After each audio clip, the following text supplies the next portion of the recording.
ये समय त्योहारों का समय है और इस समय आपको स्वदेशी का मंत्र भी लगातार दोहराना है, अपने जीवन में उतारना है। मेरी आप सबसे करबद्ध प्रार्थना है, 140 करोड़ देशवासियों से मेरी प्रार्थना है, आप जो भी खरीदें वो देश में ही बना होना चाहिए। नमस्कार, स्वागत है आपका पाठशाला की वीकेंड वाली एक्स्ट्रा क्लास में। मैं हूं सुशांत सिन्हा। आप सभी को पाठशाला की टीम की तरफ से दिवाली की हार्दिक शुभकामनाएं।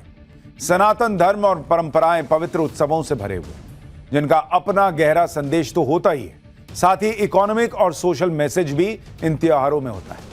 जैसे दिवाली को ही ले लीजिए, ये शुभ और लाभ का प्रतीक है और इस बार दिवाली की खरीदारी को लेकर किस तरह के बम्पर रिकॉर्ड के अनुमान है, ये आज आपको बताऊंगा। क्या प्रधानमंत्री नरेंद्र मोदी का स्वदेशी मंत्र इस बार की दिवाली में सिद्ध होता दिख रहा है? बाजारों में लोग क्या कह रहे हैं? कैसे सिर्फ कारोबार ही नहीं, सुरक्षा से लेकर सोशल साइकोलॉजी तक में पीएम मोदी का स्वदेशी वाला संदेश असर दिखा रहा है, आज सब आपके लिए लाया हूं। लेकिन शुरुआत करते हैं आज की एक्स्ट्रा क्लास के पहले चैप्टर से। सनातन पर्व दिवाली की धूम और रौनक हर तरफ है। जीएसटी 2.0 के बाद ये देश की पहली दिवाली है। ट्रंप के अनैतिक टैरिफ के काउंटर में पीएम मोदी के स्वदेशी मंत्र के बाद भारतीय ये पहला दीपोत्सव मना रहे हैं। तो क्या इस दिवाली को राष्ट्रभक्ति, राष्ट्र प्रेम और राष्ट्र के संकल्प से भी जोड़ सकते हैं? सवाल यह है कि क्या इस बार की दिवाली पर ट्रंप टैरिफ को जवाब भारतीय देंगे? क्या स्वदेशी सूत्र भारतीय अर्थव्यवस्था को और मजबूती देगा? जवाब यह है कि जो संकेत है वो सुखद है।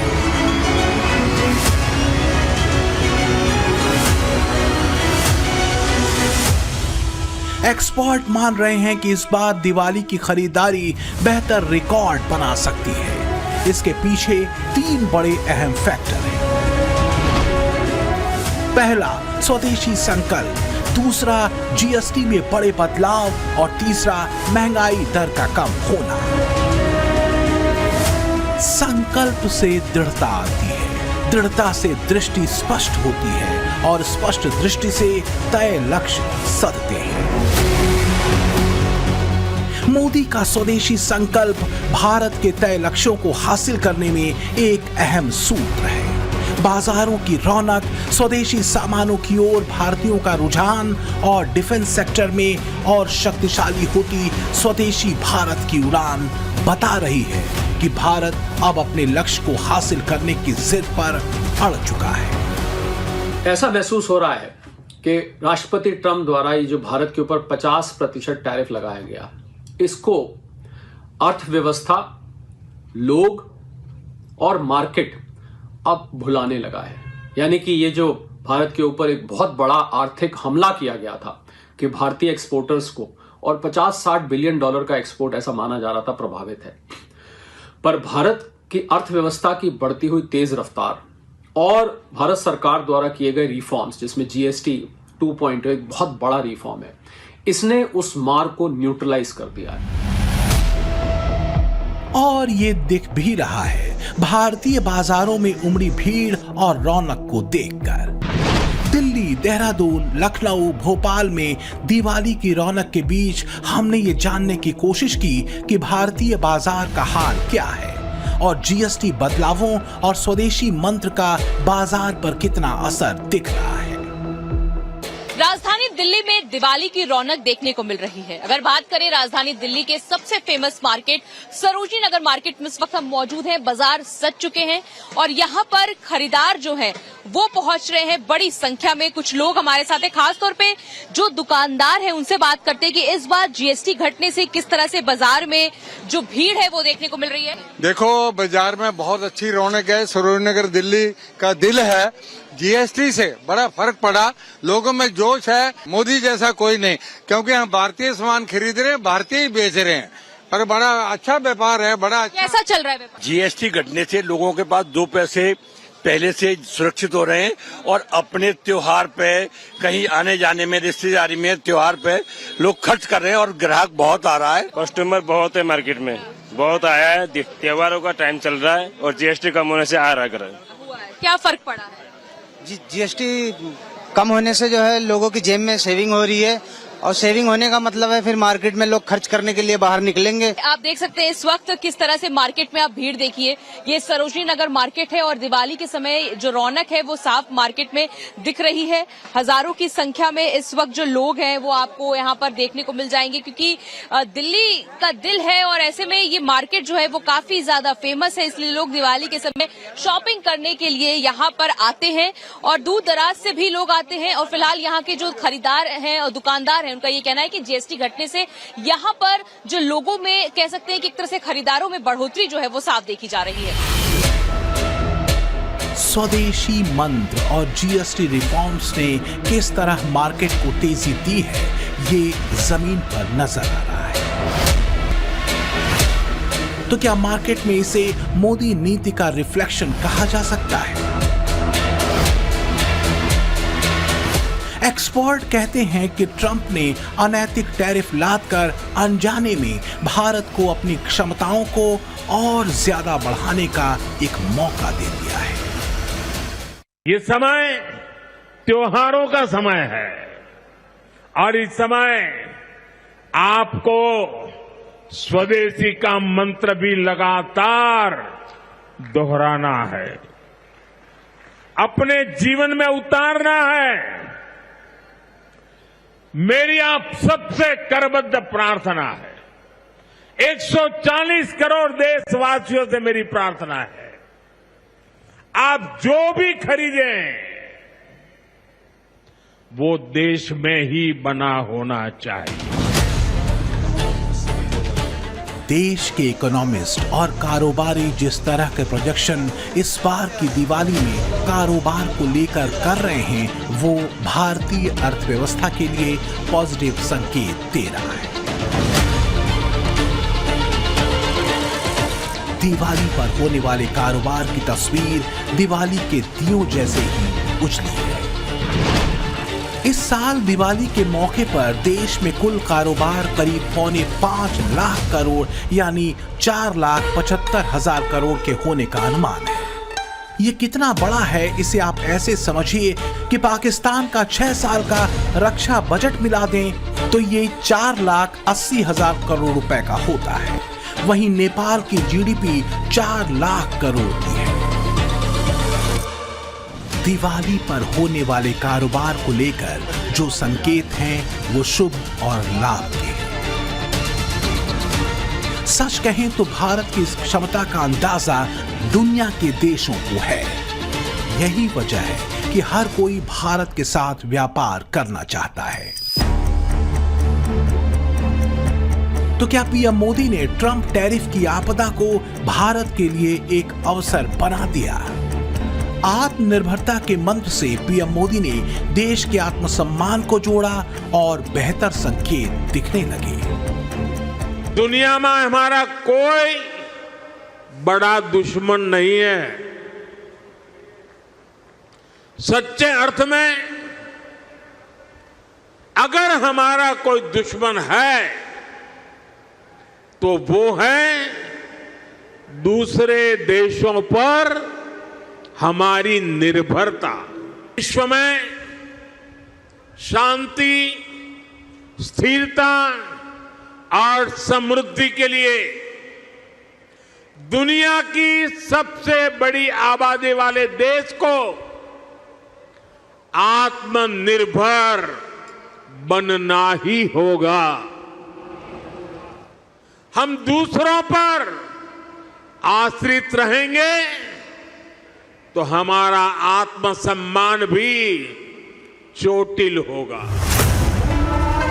भोपाल के बाजारों में भी दिवाली की रौनक दिख रही है, चमक दिख रही है।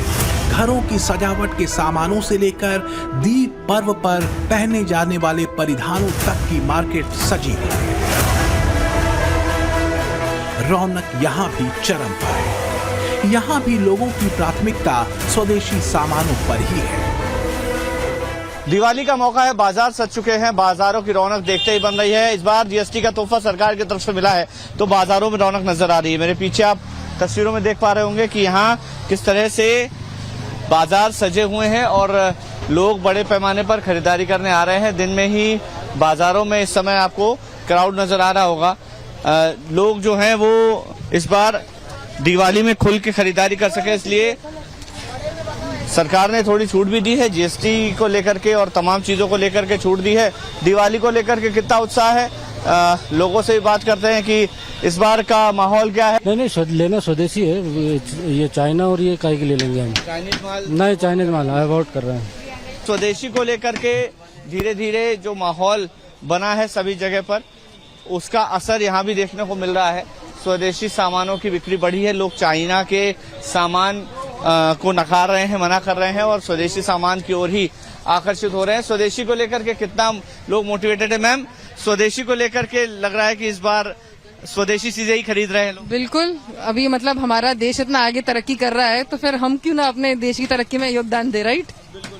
तो आप क्या चेक कर रही हैं कि चाइनीज तो नहीं है या प्रोडक्ट है? मैं वही इनफैक्ट देख रही थी कि ये प्लास्टिक तो नहीं है कहीं मेड इन चाइना, ये रियली है ना कौड़ियाँ। बाजारों की रौनक तो आपको दिखाई रहे हैं, स्वदेशी का क्रेज भी है इस बार बाजार में। ऐसा लोगों का भी कहना है कि वो बाजार में स्वदेशी ही प्रेफर कर रहे हैं और ऐसे में अब सरकार ने जीएसटी में जो छूट दी है उसको लेकर के उतना बेहतर रिस्पांस शायद फुटकर बाजार में नहीं है। इलेक्ट्रॉनिक गुड्स में इसका असर देखने को जरूर मिल रहा है, लेकिन दिवाली में बाजारों में रौनक लगातार बढ़ रही है और आने वाले दिनों में और बढ़ने की उम्मीद है। स्वदेशी पे फोकस रहेगा, लोग स्वदेशी खरीदे। आप लोग खरीद रहे स्वदेशी? हाँ, हम लोग तो सिर्फ स्वदेशी खरीदे। अच्छा, सिर्फ स्वदेशी।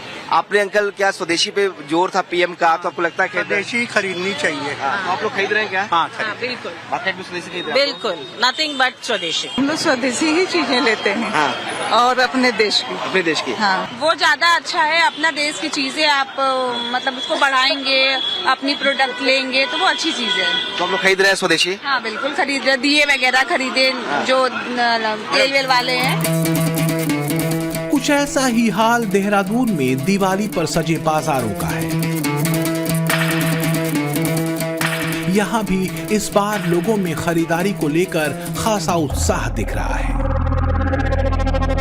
हम इस वक्त देहरादून में हैं और त्योहारी सीजन चल रहा है, जिसके चलते लगातार आप देख सकते हैं जहां पर मैं मौजूद हूं यहां पर भीड़ काफी है और लगातार जैसे कि जीएसटी में छूट मिली है जिसके बाद लोग काफी खुश नजर आ रहे हैं और लगातार शॉपिंग कर रहे हैं। मैं लोगों से भी बात करूंगा और यहाँ पे कुछ लोग हैं उनसे भी बात करने की कोशिश करेंगे कि मोदी जी के स्वदेशी अपनाओ के मुहिम को कैसे देख रहे हैं और कहीं ना कहीं इसका क्या असर पड़ा है बाजार में। मैं आपसे ये जानना चाहता हूँ कि इस समय जैसे त्योहार का सीजन चल रहा है कैसे देखते हैं, कितनी भीड़ आ रही है और कितने लोगों का क्या कहना है? बहुत अच्छा लगा, पहली बार हम इधर आए, हमको बहुत अच्छा लगा, लेकिन लोग भी अच्छा आ रहे हैं यहाँ पे, लोग भी यहाँ के अच्छे हैं सर, मतलब ले भी रहे यहाँ से बहुत सारा कुछ शाल सूट।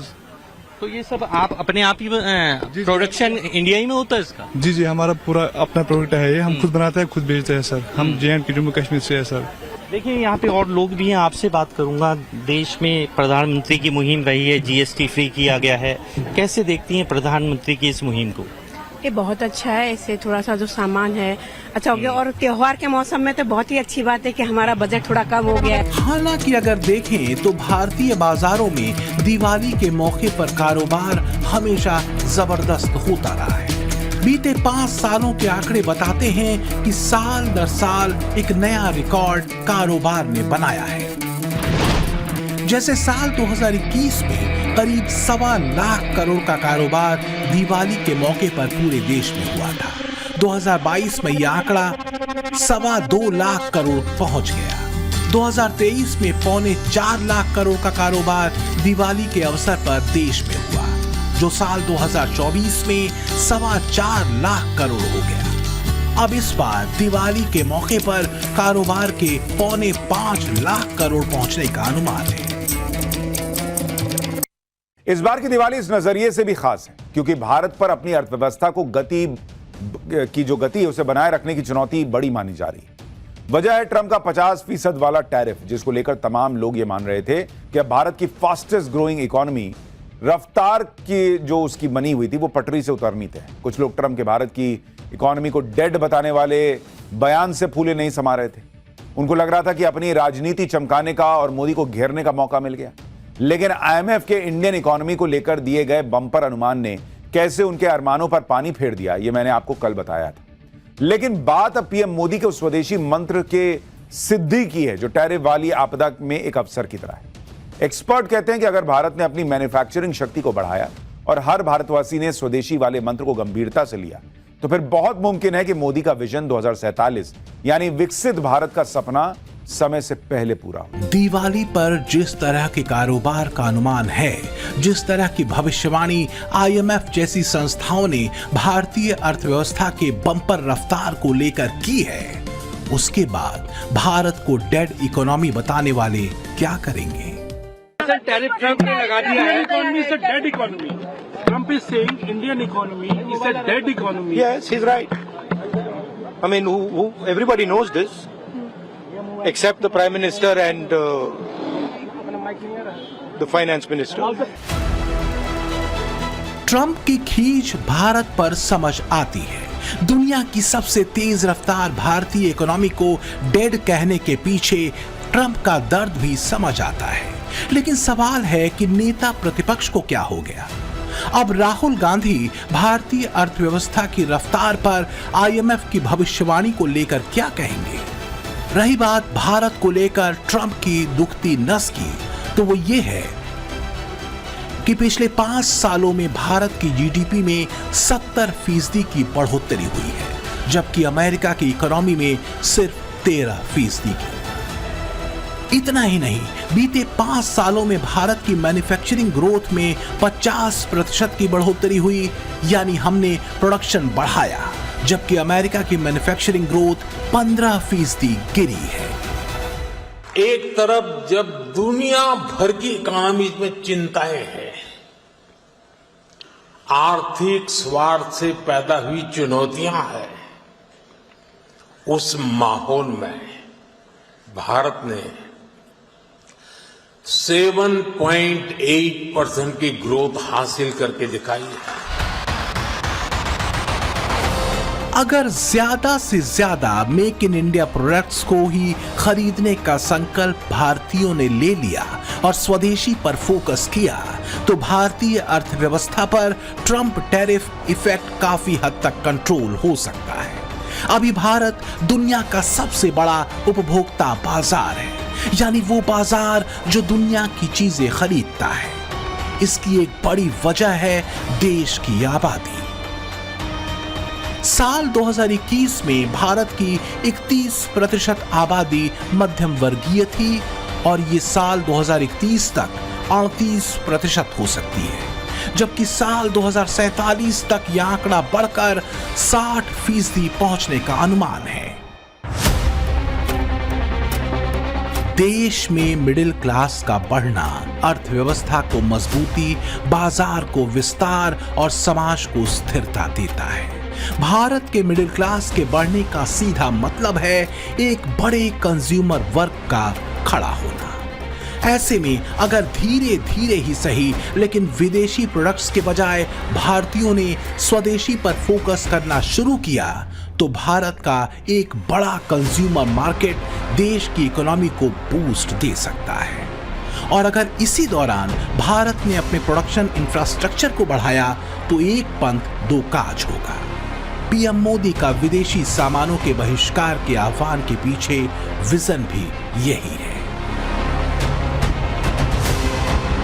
2047 जब भारत की आजादी के 100 साल होंगे, विकसित भारत बनाने के लिए तत्काल भारत की इकोनॉमी को 4 नंबर से 3 नंबर पर ले जाने के लिए अब हम कोई विदेशी चीज का उपयोग नहीं करेंगे। जाहिर है इसके लिए भारत के भीतर स्वदेशी मॉडल को और ज्यादा विकसित करना होगा। ये जितना आसान दिखता है उतना है नहीं। ये तभी संभव है जब भारत के भीतर मैन्युफैक्चरिंग यूनिट्स बढ़ाई जाएं, मैन्युफैक्चरिंग के लिए कच्चे माल की लागत कम की जाए। ऐसा करने में 3 से 4 साल का समय लग सकता है। पीएम मोदी का लक्ष्य क्लियर है, 2047 तक भारत को विकसित देश के रूप में तैयार करने का। इसके लक्ष्य में एक अहम भूमिका निभाएगा भारत का विश्व की फैक्ट्री के रूप में बदलना। बीते 10 सालों में पीएम मोदी का फोकस देश में मैन्युफैक्चरिंग को रफ्तार देने पर रहा है और ये हर सेक्टर में दिख भी रहा है। भारत आज तेज गति से मैन्युफैक्चरिंग की दुनिया में आगे बढ़ रहा है। आज हम स्मार्टफोन से लेकर गाड़ियां, खिलौने, सेना के अस्त्र शस्त्र, दवाएं, ऐसा बहुत सारा सामान दुनिया के देशों में निर्यात कर रहे हैं। इतना ही नहीं, आज भारत रेल, मेट्रो और इसके लिए जरूरी टेक्नोलॉजी खुद बनाता भी है और दुनिया में एक्सपोर्ट भी करता है। इसमें कोई शक नहीं कि स्वदेशी आत्मनिर्भर भारत का विजन रातों रात जमीन पर नहीं उतर सकता। इसके लिए काम हर स्तर पर करने होंगे, लेकिन ये काम बीते 11 सालों में हुए भी हैं। रक्षा से लेकर टेक्नोलॉजी और मोबाइल मैन्युफैक्चरिंग तक में भारत ने अपनी काबिलियत दुनिया को दिखाई। आप देखिए ना कि हमारा इलेक्ट्रॉनिक प्रोडक्शन 2014 की तुलना में 6 टाइम बढ़ चुका है। मोबाइल मैन्युफैक्चरिंग में 28 गुना बढ़ोतरी हुई है और एक्सपोर्ट में 127 गुना की वृद्धि। भारत उन 5 देशों में आ चुका है जिनके पास अपना स्वदेशी 4G है। Made in India 4G launch किया गया था और डिजिटल कनेक्टिविटी को बढ़ाया जा रहा है। दुनिया का दूसरा टेलीकॉम मार्केट भारत के पास है।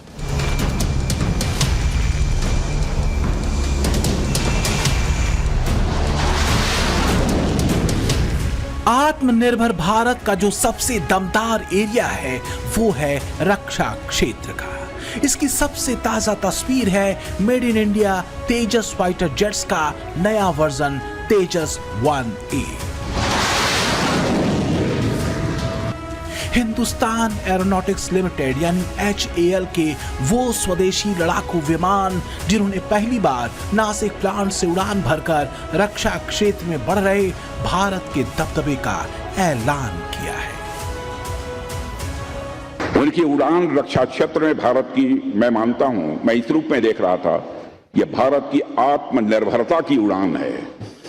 यह भारत के सेल्फ रिलायंस की एक फ्लाइंग है। तेजस मार्क 1A की खूबियों की बात करें तो ये स्वदेशी और उन्नत डिजाइन है। तेजस मार्क 1A भारत में विकसित लाइट कॉम्बैट एयरक्राफ्ट का एडवांस्ड वर्जन है। ये 4थी पीढ़ी का मल्टी रोल लड़ाकू विमान है जो हल्का, तेज और अत्यधिक सटीक है। दिन और रात के अलावा हर मौसम में यह ऑपरेशन को बखूबी अंजाम दे सकता है। करीब 5.5 टन से ज्यादा के हथियार ले जाने में तेजस सक्षम है। Electronic radar, beyond visual range missile, electronic warfare suit और हवा में ईंधन भरने जैसी अत्याधुनिक क्षमताएं इस विमान में हैं। आत्मनिर्भरता और स्वदेशी की मोदी नीति ने एक अहम बदलाव रक्षा क्षेत्र में किया है। पहले जो भारत रक्षा क्षेत्र का सबसे बड़ा इंपोर्टर था, आज वो एक एक्सपोर्टर की भूमिका में भी खड़ा दिखता है। 2014 से पहले जो रक्षा उत्पादन महज 74,000 करोड़ के आसपास था, आज वो करीब 1.5 लाख करोड़ का हो चुका है और ये कोई मामूली बात नहीं है। भारतीय रक्षा उपकरणों की डिमांड तेजी से बढ़ रही है। रक्षा निर्यात में भारत ने करीब 30 गुना बढ़ोतरी की है। पीएम मोदी ने make in India, make for the world के मंत्र ने उनके भारत को अब दुनिया के शीर्ष 25 रक्षा निर्यातकों में शामिल करा दिया है। भारत आज रक्षा क्षेत्र में आत्मनिर्भर बनने की दिशा में तेजी से आगे बढ़ रहा है। मेक इन इंडिया और आत्मनिर्भर भारत अभियानों के तहत देश अब अपने हथियार, मिसाइल, टैंक, विमान और युद्धपोत खुद बना रहा है। 2014 से पहले तक जो भारत हथियारों और रक्षा उपकरणों का खरीदार देश था, मोदी के नेतृत्व वाला नया भारत अब रक्षा उपकरणों का एक्सपोर्टर भी बन चुका है। 2014 में भारत की डिफेंस प्रोडक्शन करीब 45,000 करोड़ का था, जो 2025 में 1,27,000 करोड़ का हो चुका है। रक्षा निर्यात में 20 गुना बढ़ोतरी और स्वदेशी उत्पादन में 2 गुनी छलांग भारत की आत्मनिर्भरता का प्रमाण है। 2027 तक नए भारत का लक्ष्य है दुनिया के टॉप 5 डिफेंस मैन्युफैक्चरर्स में शुमार होना। देश को आत्मनिर्भरता का मंत्र देने वाले पीएम मोदी का विजन यहीं रुकने का नहीं। भारत का लक्ष्य उस इंडस्ट्री पर है जिस पर मॉडर्न वर्ल्ड की बड़ी इकोनॉमी टिकी हुई है। यह है chip production. Vikram 32 bit processor, ये चिप इसरो और सेमीकंडक्टर। भारत ने अपनी पहली semiconductor chip Vikram 32 bit processor तैयार करके ये बता दिया कि आने वाले समय में दुनिया में वो एक दमदार चिप प्लेयर के रूप में काबिज होने वाला है। भारत अब बैकएंड से निकलकर एक फुल स्टैक सेमीकंडक्टर नेशन बनने की ओर बढ़ रहा है।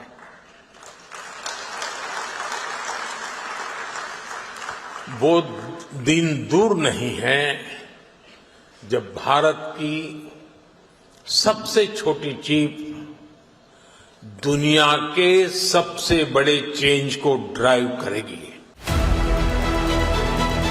आगे का यही विजन मौजूदा चुनौतियों से पार नए भारत के लिए रास्ता तैयार करता है। भारतीय सेमीकंडक्टर का बाजार 2024 में करीब 45 से 54.3 अरब अमेरिकी डॉलर के बीच अनुमानित है। अलग अलग स्रोतों के मुताबिक यह आंकड़ा 2023 में 38 अरब डॉलर का था और 2030 तक इसके 100 से 110 अरब डॉलर तक पहुंचने की उम्मीद है। भारत ने संकल्प ले लिया है। भारत के प्रण भारत के पक्ष में परिणामों को बदल देंगे, ये तय है। दिवाली पर स्वदेशी सूत्र इस दिशा में पहला कदम कहा जा सकता है। मोदी विजन का असर दुनिया देख रही है। मोदी नीति पर कई शानदार बदलावों के चमकते अध्याय अभी और लिखे जाने बाकी हैं। Bureau report, times now, Navbharat. भाई कल दिवाली है, लेकिन भारतीय सेना ने 5.5 महीने पहले ही बॉर्डर पर दिवाली मना ली। अब असली दिवाली आई है और बॉर्डर पर भी जश्न है। पटाखे सिर्फ घरों में नहीं, सरहद पर भी फूट रहे हैं। लेकिन ये पटाखे फुलझड़ी नहीं है, ये वो धमाके हैं जिनसे पाकिस्तान की रातों की नींद उड़ जाती है। ऑपरेशन सिंदूर की सफलता, बॉर्डर पर तैनात जिन हथियारों के बूते मिली वो आज भी वहीं तैनात है। और ये हिंदुस्तान की सेना के वो टॉप 10 पटाखे हैं जिनके धमाकों से पूरा पाकिस्तान थर थर कांपता है, जिनको सामने देख फील्ड मार्शल मुनीर की सेना बिल में घुस जाती, क्योंकि उन्हें भारत के इस 10 पटाखों की ताकत बहुत अच्छे से पता है, जो दिवाली से पहले ही पाकिस्तान का दिवाला निकाल चुके हैं। ऑपरेशन सिंदूर के बाद भारत का आत्मविश्वास अपने चरम पर। वो कहावत है ना कि दिया बाती घर में जलाओ पर रोशनी सरहद तक पहुंचाओ। आज बॉर्डर पर वही हो रहा है। पाठशाला की एक्स्ट्रा क्लास में अब इस पर रिपोर्ट देखिए। ऑपरेशन सिंदूर के बाद सीज फायर हुए महीनों गुजर चुके हैं, लेकिन पाकिस्तान अभी तक दर्द से करहा रहा है, उबर नहीं पाया है। भारतीय सेना ने आतंक के आकाओं के साथ साथ उनको पालने वाले पाकिस्तानी सेना को उनके घर में घुसकर सबक सिखाया। पूरी दुनिया ने देखा कि जब भारत का पराक्रम बोलता है तो दुश्मन घुटनों पर आ जाता है, क्योंकि भारतीय सेना के पास जल, थल और नभ में वार करने के लिए ऐसे ऐसे हथियार हैं जिनके नाम से ही पाकिस्तान की सेना थर थर कांपती है।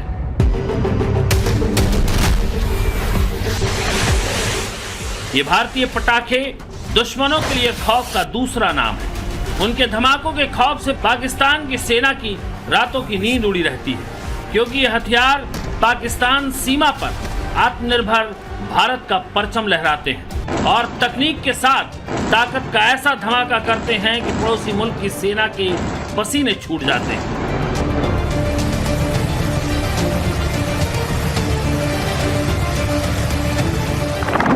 क्योंकि पाकिस्तान के लिए ऑपरेशन सिंदूर दुनिया के most advance fighter plane Rafale का ऑपरेशन था। दुश्मन को चकमा देने वाले स्कैल्प क्रूज मिसाइलों का डेडली अटैक था। पाताल तक जाकर तबाही मचाने वाली हैमर मिसाइलों की ताकत, आतंकी ठिकानों को निशाना बनाने वाले विस्फोटकों से भरे कामिकेज ड्रोन थे जिन्हें सुसाइड ड्रोन कहा जाता है। भारत की तीनों सेनाओं, आर्मी, नेवी और एयरफोर्स ने मिलकर इस फुल प्रूफ स्ट्राइक को अंजाम दिया। इन हथियारों के सामने चीनी हथियारों से लैस पाकिस्तान की सेना पानी मांगती है। वैसे तो भारतीय सेना के जखीरे में एक से बढ़कर एक हथियार मौजूद है, लेकिन खासकर भारतीय सेना के नए हथियारों का खौफ पाकिस्तानी सेना पर बिजली की तरह कौंधता है। पटाखों की गड़गड़ाहट के बीच ये हथियार भारत की ताकत का ऐलान है।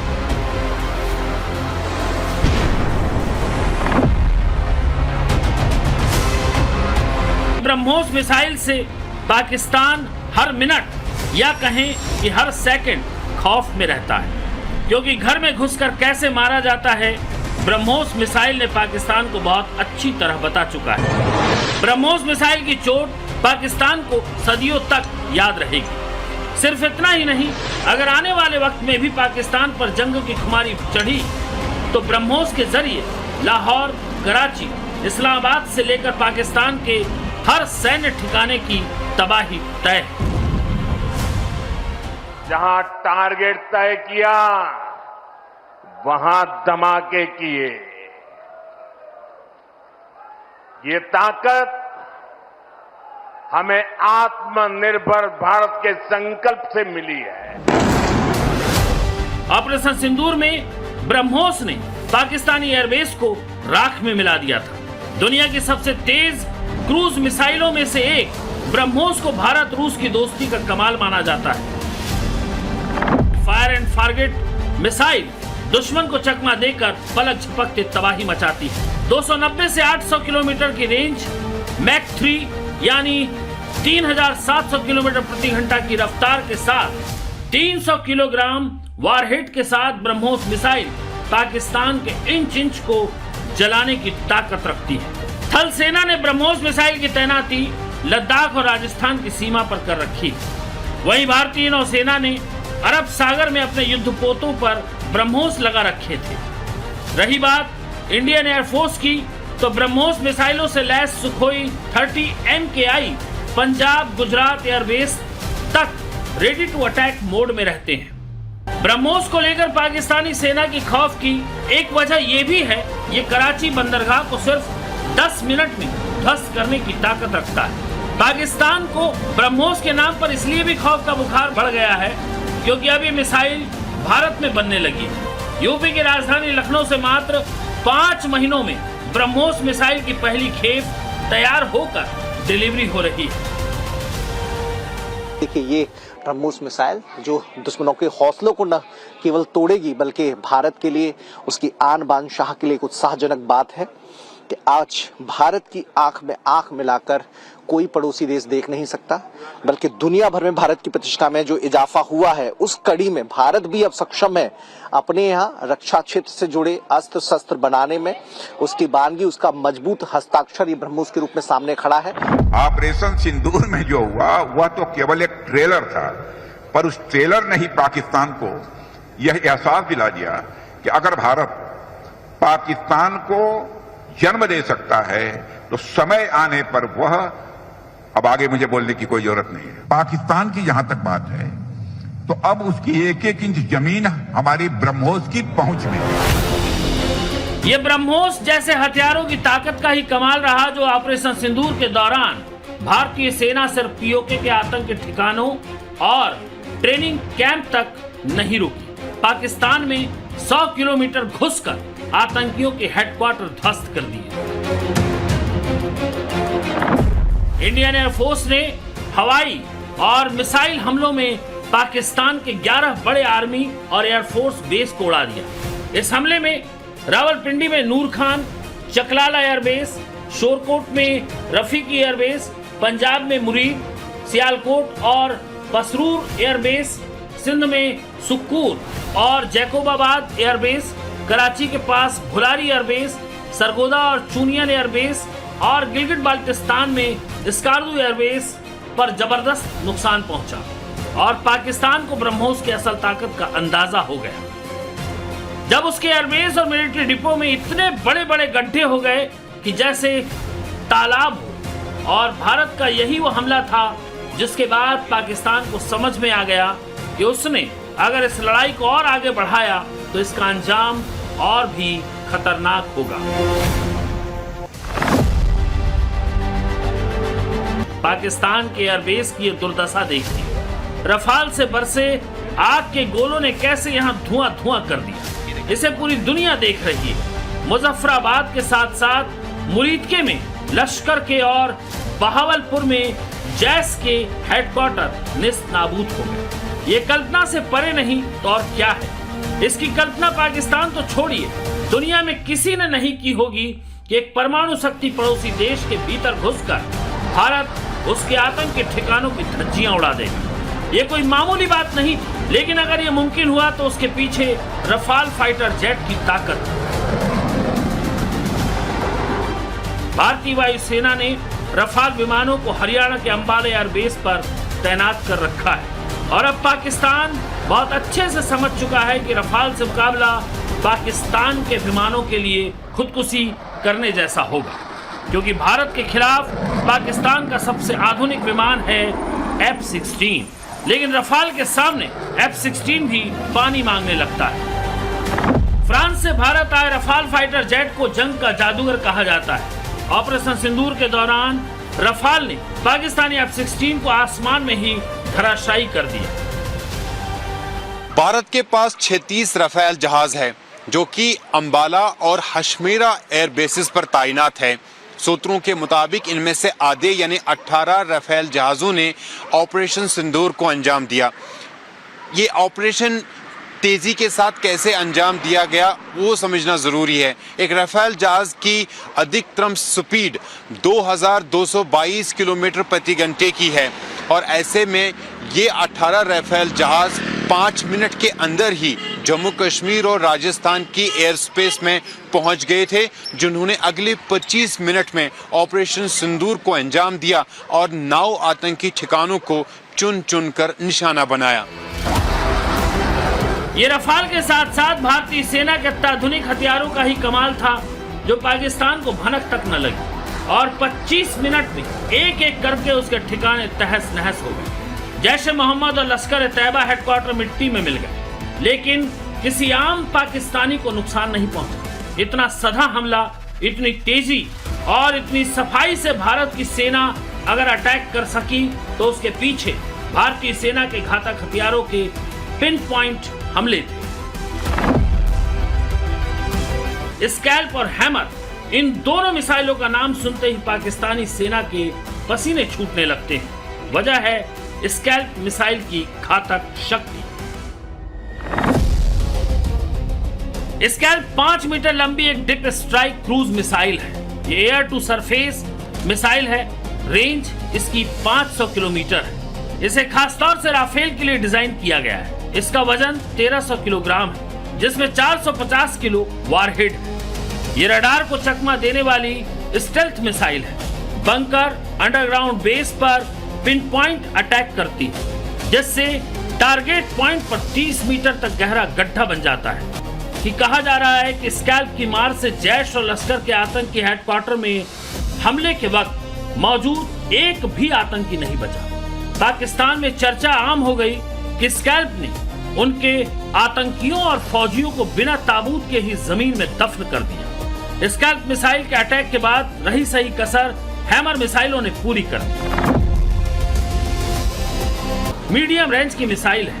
इसे फ्रांस से खरीदा गया है। इस मिसाइल को हवा से जमीन में दागा जा सकता है। हैमर मिसाइल भी अचूक मार करने वाला मॉड्यूलर हथियार है। ये विस्फोटकों को जीपीएस सिस्टम से एडवांस मिसाइल बना देता है। ये ग्लाइडर और मिसाइल दोनों तरीके से हमला कर सकता है। इस पर इलेक्ट्रॉनिक जैमिंग भी काम नहीं करता, यानी ये फायर एंड फॉरगेट वाला हथियार है। साल 2020 में जब चीन के साथ सीमा पर तनाव चल रहा था, तब भारत ने राफेल के साथ इसे खरीदा था और ऑपरेशन सिंदूर के दौरान पाकिस्तान ने इसका स्वाद चखा।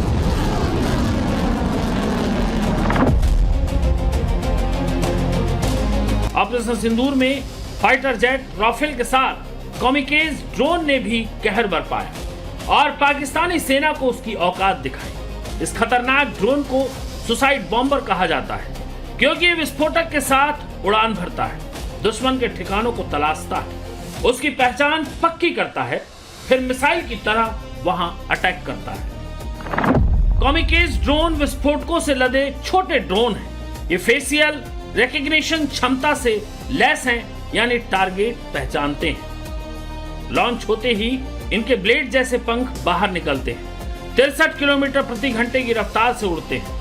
ये 50 किलोमीटर के दायरे में अटैक करते हैं। खास बात यह है कि ये रडार की पकड़ में नहीं आते। तो इस बार हम लोग ने सोचा था कि लॉयटर एम्युनिशन और ड्रोन्स का इस्तेमाल ज़्यादा किया जाएगा।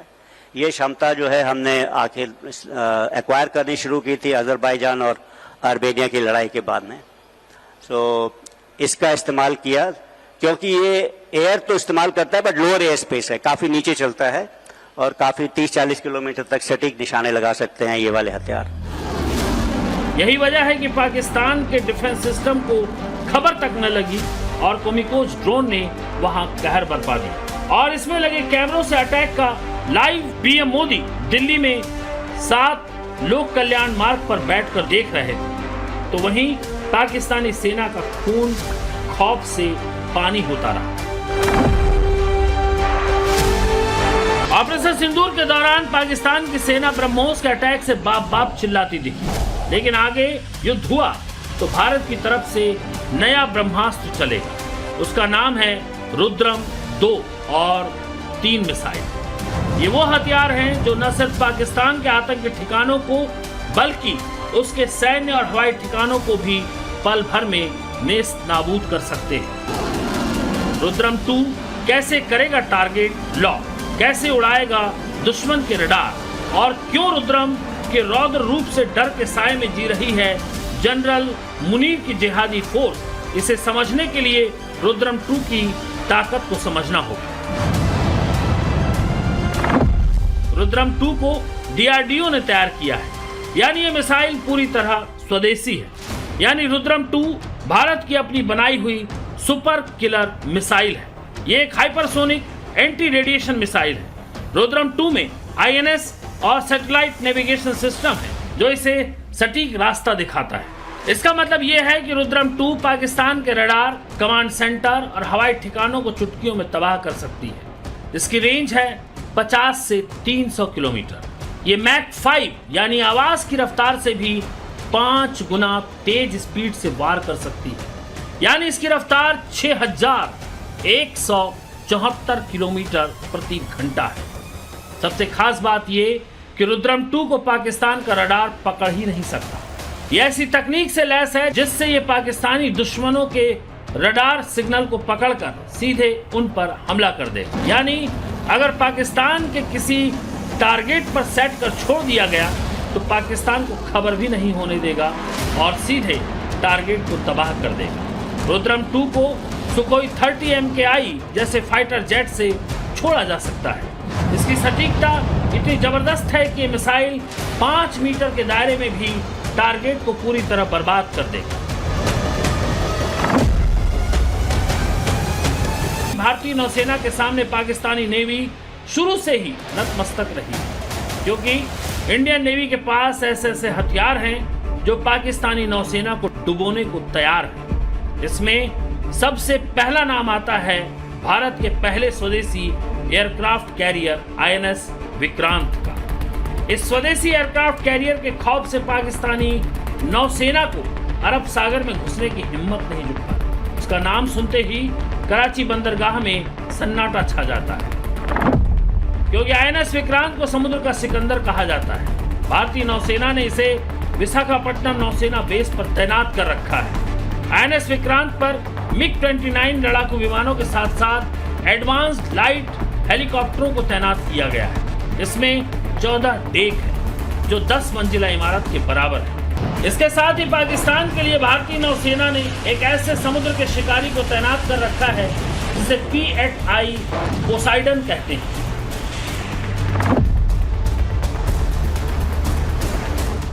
ये भारतीय नौसेना का टोही और गश्ती विमान है। ये विमान पाकिस्तानी पनडुब्बियों और जहाजों का पीछा करता है।